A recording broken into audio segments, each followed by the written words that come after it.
বর্তমান অন্তর্বর্তীকালীন সরকারের যে জনপ্রিয়তা, এই জনপ্রিয়তায় রীতিমতো সুনামি তৈরি হয়েছে।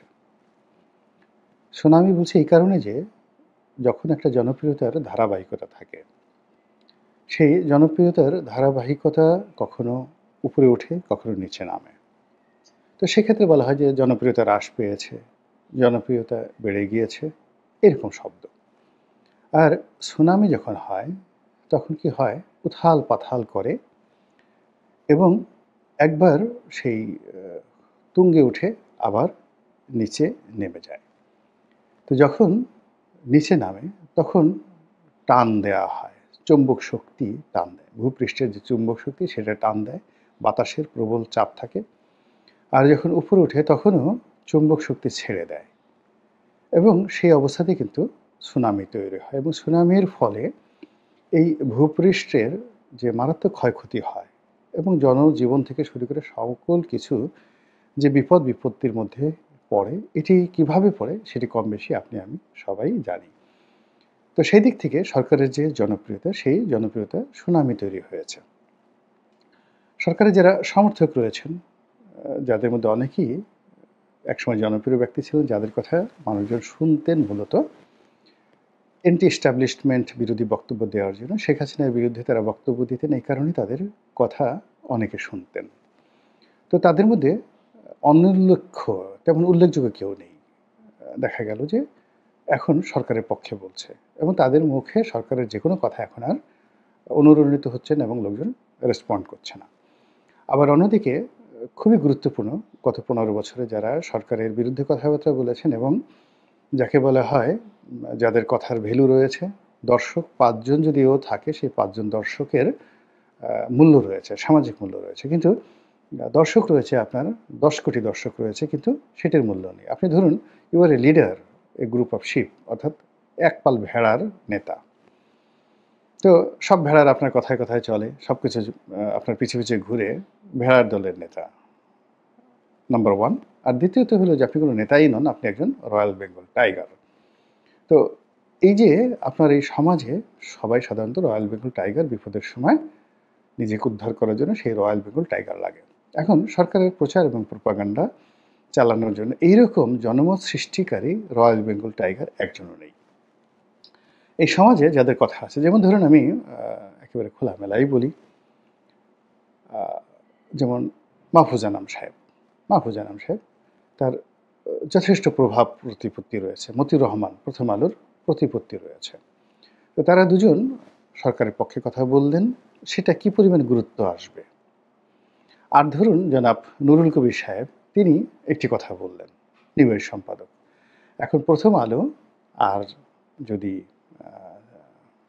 ডেইলি স্টারের সঙ্গে তুলনা করেন জনাব নুরুল কবিরের পত্রিকায় নিউ ওয়েজ, তাহলে এটির সার্কুলেশন, ফাইন্যান্সিয়াল যাকে বলা হয় স্ট্রেংথ, মানে এটা তুলনাই করা যায় না।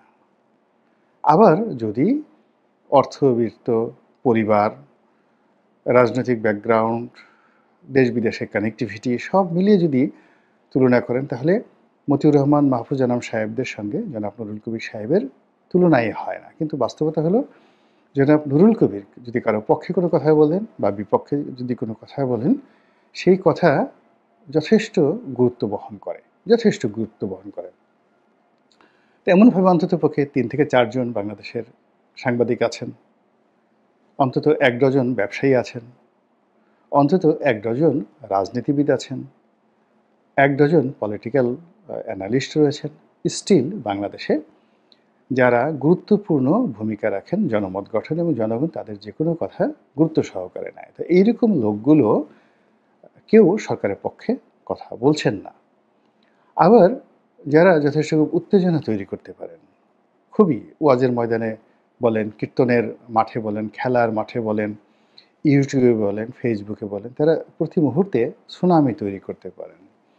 তো এরকম যারা সুনামি তৈরি করতে পারেন, তাদের যারাই তৈরি করেন তারা মূলত কোনো জনমত তৈরি করতে পারেন না বা স্থায়ী কোনো কিছু হয় না। এটি সুনামির মতো হঠাৎ করে বড় হয়ে যায়, আবার মুহূর্তের মধ্যে সেটা মিলিয়ে যায়। তো এটা অনেকটা পর্ন ফিল্মের মতো।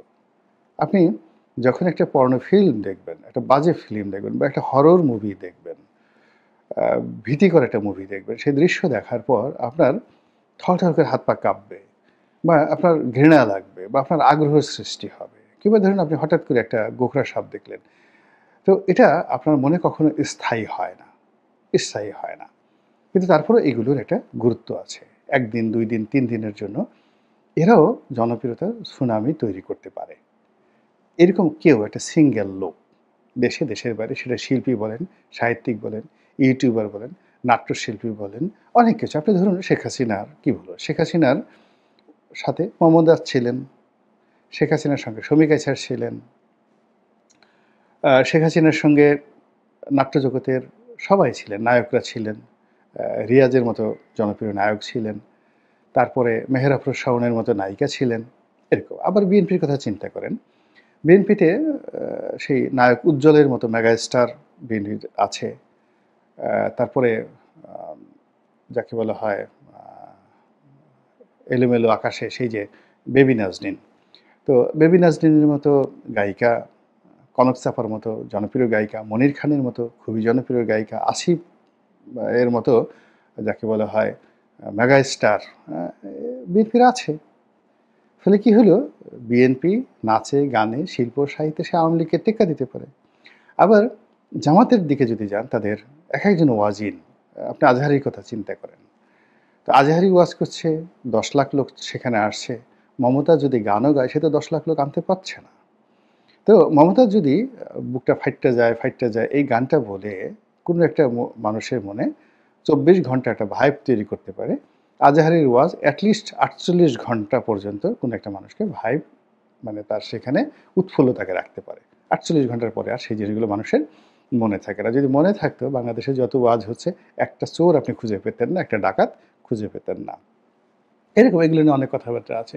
তো সেই অর্থে জামাত, বিএনপি, আওয়ামী লীগ এদের সবারই সমাজে সুনামি জনপ্রিয়তার সুনামি তৈরি করার জন্য, নাটক তৈরি করার জন্য, গল্প তৈরি করার জন্য আ যেমন লোক আছে তেমনি দীর্ঘমেয়াদে মানুষের মনোমস্তিষ্কে তাদের যে আইডিওলজি সেই আইডিওলজিকে ঢুকিয়ে দেওয়ার মতো বুদ্ধিজীবী, সাহিত্যিক, সাংবাদিক তাদের রয়েছে। যার একটিও এই তত্ত্বাবধায়ক সরকার বলেন, অন্তর্বর্তীকালীন সরকার বলেন, বিপ্লবী সরকার বলেন, ইনুস সরকার বলেন, ছাত্রদের সরকার বলেন তাদের নেই। না থাকার কারণে কি হলো?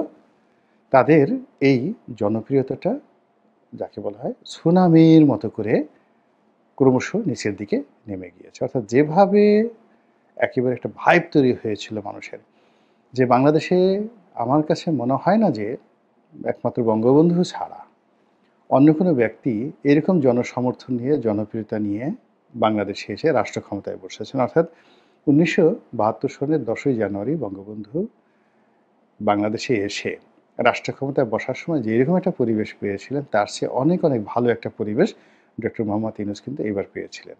কিন্তু সেই পরিবেশটি এখন কোনো অবস্থাতে নেই।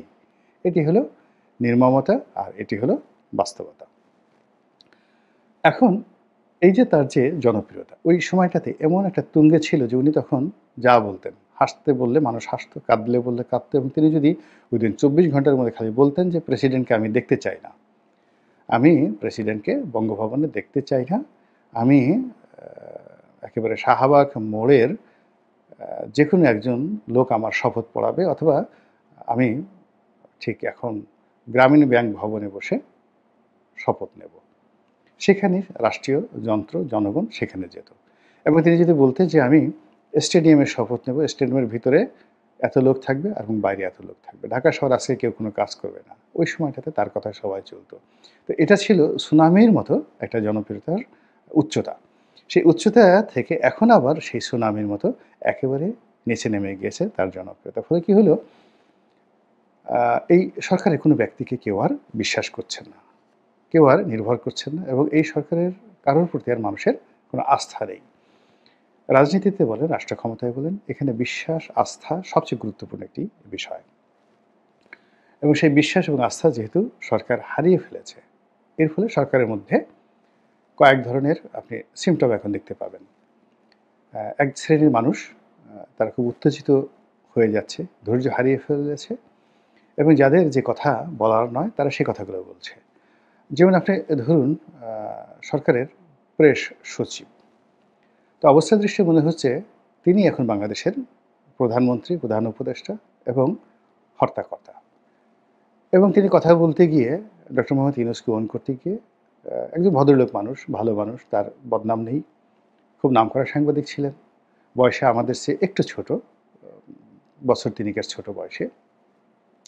কিন্তু তার ওরকম কোনো বদনাম নেই। কোনো বদনাম ছিল না। কিন্তু এই একটা রাধা চক্রে পড়ে কিংবা এই সুনামির মধ্যে পড়ে মনে হচ্ছে যে তার উপর যে দায়িত্ব অর্পণ করা হয়েছে বা তিনি যে দায়িত্বটি গ্রহণ করেছেন, এটির ভার বহন করার অবস্থা তার এই মুহূর্তে নেই। ফলে তিনি সবকিছু করার চেষ্টা করছেন, সবকিছু বলার চেষ্টা করছেন এবং সকলের টার্গেটে তিনি পরিণত হচ্ছেন। ফলে তিনি প্রায়ই অসহায় অবস্থার মধ্যে পড়েন।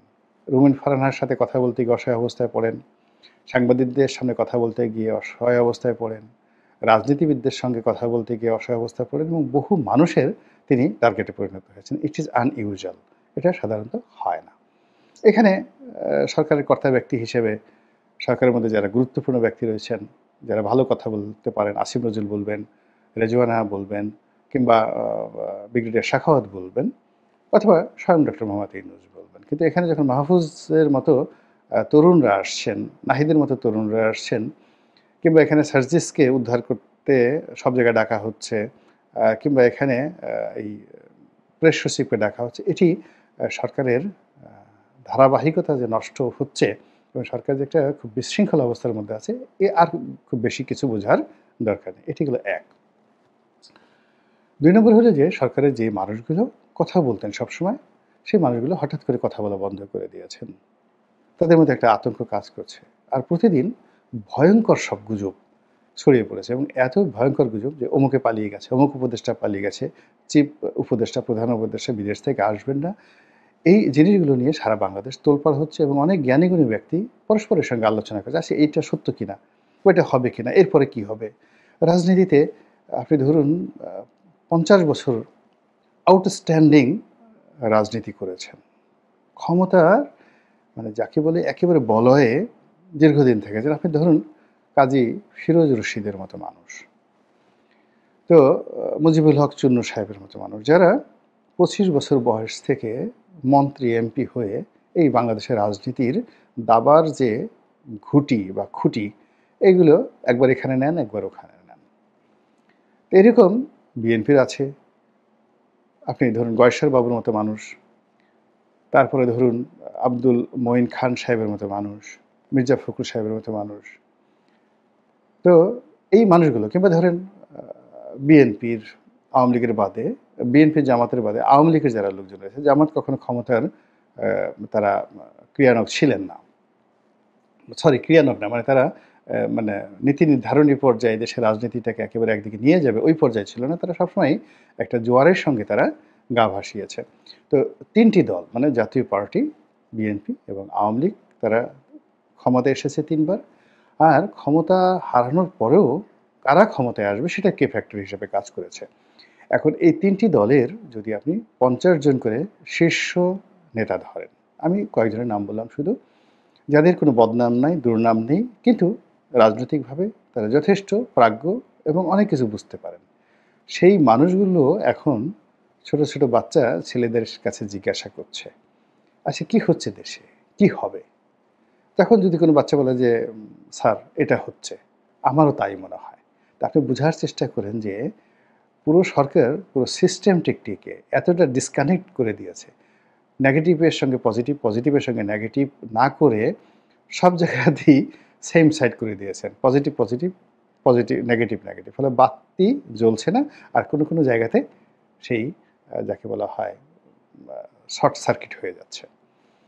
এবং সেই শর্ট সার্কিটে শুধু প্রকৃতিতে আগুন লাগছে তা নয়, সচিবালয়ে আগুন লাগছে।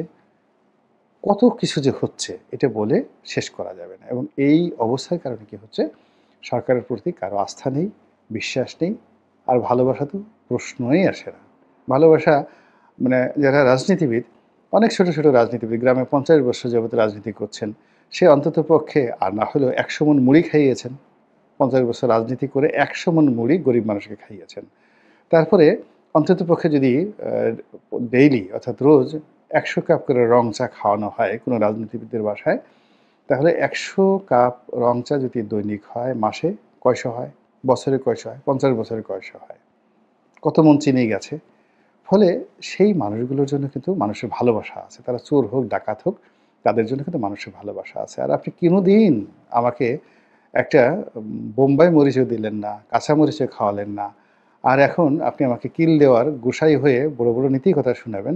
পাবলিক এত বেকুব না। পাবলিক হলো নগদ নারায়ণ। আপনি আ যাকে খাওয়াবেন, যার বিপদে সাহায্য করবেন, সহযোগিতা করবেন এবং যার সঙ্গে আপনার দীর্ঘদিনের সুসম্পর্ক রয়েছে। কেবলমাত্র জনগণ তাদের সঙ্গেই থাকে। অনেক বড়, বড় সুপারস্টার ডক্টর কামালের মতো মানুষ সেখানে জামানত বাজেয়াপ্ত হয়েছে। এর কারণ হলো মানুষের জন্য তিনি কিছু করেননি। কিন্তু আপনি গিয়ে দেখেন যে আমরা দস্যু বনহুর সেই যেমন কাহিনী শুনি, তারপরে ডাকু মনসুরের কাহিনী শুনি, তারপরে আমরা সেই আরও অনেক বিখ্যাত শত্রুর কবলে পাঞ্জা, দস্যু পাঞ্জার কাহিনী পড়ি। রবিনহুডের কাহিনী পড়ি, তদ্রূপ বাংলাদেশেও কিন্তু এরকম রবিনহুড আছে। আমরা আপাত দৃষ্টিতে তাদেরকে ক্রিমিনাল মনে করি, তাদেরকে অন্যায়কারী মনে করি, জুলুম মনে করি। কিন্তু যাকে বলা হয় এদের কিন্তু প্রচুর জনপ্রিয়তা রয়েছে। আপনার সেই জনপ্রিয়তাকে ফেস করতে হবে, মোকাবেলা করতে হবে। আপনি ধরুন সেই আব্দুর রহমান বদি, টেকনাফের আব্দুর রহমান বদি। তিনি কেন এত জনপ্রিয়? হোয়াই? সারা দেশ তাকে গালাগালি করছে। তিনি কেন এত জনপ্রিয়? শামীম ওসমান কেন এত জনপ্রিয়? তার বাড়ি পুড়িয়ে দিয়েছেন, সবকিছু পুড়িয়ে দিয়েছেন। কেন ওসমান পরিবারের বাইরে কোনো অবস্থাতেই তাদের তো ৭৫ এর ১৫ই আগস্ট নয়। সেই পাকিস্তান জমানা থেকে, সেই 1956 থেকে এই পরিবারের উপর বারবার সুনামি এসেছে। শামীম ওসমানের দাদাকে যাতা দেওয়া হয়েছে, বাবাকে যাতা দেওয়া হয়েছে, তার ভাই, বোন, আত্মীয়স্বজন সবার উপর যাতা দেওয়া হয়েছে। কিন্তু কোনো অবস্থায় তাদেরকে নির্মূল করা যাচ্ছে না। কেন? কেন সেলিনা হায়াৎ আইভী নারায়ণগঞ্জের রাজনীতিতে অপরিহার্য? তার বাইরে বা তার পিতার নাম কেন এখনো সুনকা পরিবারকে অপরিহার্য মনে করা হয়? এই বিষয়গুলো আপনাকে বুঝতে হবে যে কেন, হোয়াই? এত কিছুর পরেও কেন রংপুরে এরশাদ সাহেবের বাইরে কোনো কথা নাই? গ্রেটার রংপুরে কেন জাতীয় পার্টির প্রতি মানুষ সহানুভূতিশীল? এত কিছুর পরেও যখন জিএম কাদের বিপদে পড়েন, সেই জিএম কাদের বিপদে পড়ার পর তিনি কেন রংপুরে যান? এই যে রুহুল আমিন হাওলাদারের মতো মানুষ, আপনি কেউ তাকে যাই বলেন না কেন, তার নির্বাচনী এলাকাতে যান, তার বাসায় যান, তার বাসার দারোয়ানটার সাথে কথা বলেন। কেন তিনি এখনো পর্যন্ত রাজনীতিতে জনপ্রিয় ব্যক্তি হিসেবে সাস্টেইন করছেন? তার অনেক শত্রু আছে, বদনাম আছে, সব কিছু আছে, অনেক বদনাম আছে। কিন্তু কেন তিনি জনপ্রিয়? আবারও আগামীতে রাজনীতিতে কেন তিনি আসবেন? এর কারণ হলো এই মানুষগুলো মানুষের, সাধারণ মানুষের, তার প্রিয়জনের, আপনজনের বিপদে ঝাঁপিয়ে পড়ছেন গত ৫০ বছর ধরে। প্রতিপক্ষ সৃষ্টি করেছেন ৫০ বছর ধরে, আচ্ছা মতো বাঁশ ঢুকিয়ে দিচ্ছেন, স্ক্রু করছেন, হাতুড়ি দিয়ে পিটাচ্ছেন, গুলি করে দিচ্ছেন। এটা যেমন সত্য, আবার মানুষের জন্য নিজেদের জীবনকে বাজি রেখে একটা মানুষ তো দূরের কথা, এই ধরনের মানুষ একটা বিড়ালের জীবন বাঁচানোর জন্য নিজের জীবন ঝুঁকির মধ্যে ফেলে দেয়। তা আপনি কারো জন্য কিছু করলেন না, পাবলিকের টাকা নেবেন, জনগণের টাকা নেবেন, ওর কাছ থেকে টাকা নিয়ে রাজনীতি করবেন, ওর কাছ থেকে দান খয়রাত নিয়ে আপনি ছেলেমেয়ের চিকিৎসা করাবেন, ওর টাকা মেরে আপনি বিরাট বিল্ডিং করে ফেলবেন, ওর মানে টাকা নিয়ে আপনার সংসার চলবে, পোলাও কোরমা খাবেন আর জনগণ আপনাকে ভোট দিবে? হবে না কখনো। এবং সরকারের দুর্ভাগ্য হলো এই সরকারের সাথে এইরকম জনসম্পৃক্ত, জনপ্রিয়, পলিটিক্যাল, ম্যাচিউরড এবং সিজেন্ড একজন সিঙ্গেল লোকও নেই। ফলে কি হচ্ছে? সরকারের জনপ্রিয়তায় সুনামি তৈরি হয়েছে। আর সুনামি হলে কি হয়? জাস্ট অপেক্ষা করা।